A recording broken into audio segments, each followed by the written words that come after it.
The story of the fall of man. God created Adam, the first man, and Eve, the first woman, and placed them in a perfect home, the Garden of Eden. In fact, everything about earth was perfect at the moment in time. Food in the form of fruit, vegetables was plentiful and free for taking. The garden God created was spectacularly beautiful.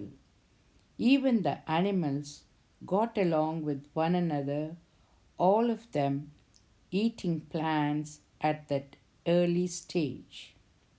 God put two trees in the garden, the tree of life and the tree of knowledge of good and evil. Adam's duties were clear. God told him to tend the garden and not eat the fruit of those two trees, or he would die. Adam passed that warning on to his wife. When Satan entered the garden disguised as a serpent, he did what he is still doing today. He lied. "You will not surely die," the serpent said to the woman. "For God knows that when you eat of it, your eyes will be opened, and you will be like God, knowing good and evil." Instead of believing God, Eve believed Satan.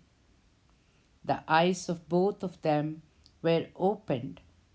They realized they were naked and made hasty coverings from fig leaves.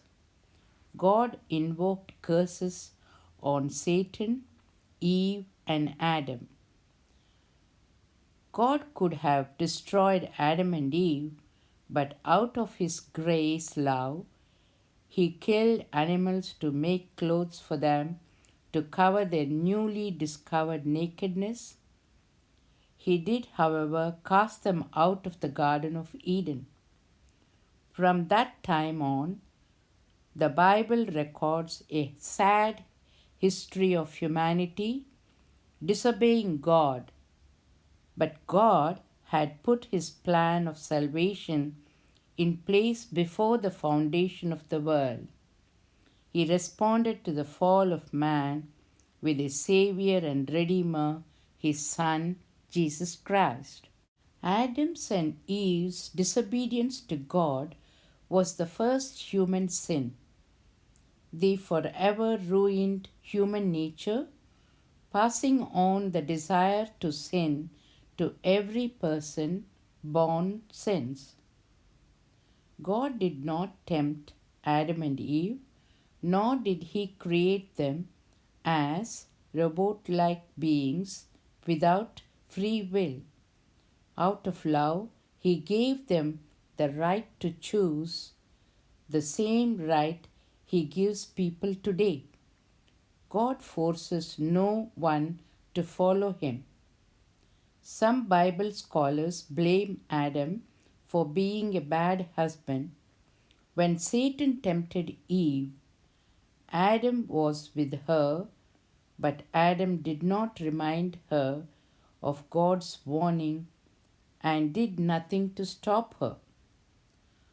God's prophecy, "He will crush your head and you will strike at his heel," is known as the first mention of the gospel in the Bible.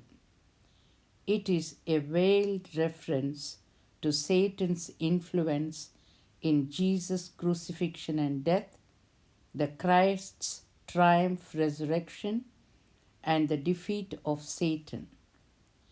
Christianity teaches that human beings are unable to overcome their fallen nature on their own and must turn to Christ as their Savior. The doctrine of grace states that salvation is a free gift from God and cannot be earned, merely accepted through faith. The contrast between the world before sin and the world today is frightening. Disease and suffering are rampant, wars are always going on somewhere, and closer to home, people treat one another cruelly. Christ offered freedom from sin at his first coming and will close the end times at his second coming. The fall of man shows I have a flawed, sinful nature and can never earn my way into heaven by trying to be a good person. The fall of man also explains why sin and misery exist in the world today. Every act of violence, every illness, every tragedy that happens can be traced back to that fateful encounter between the first human beings and Satan. Thank you.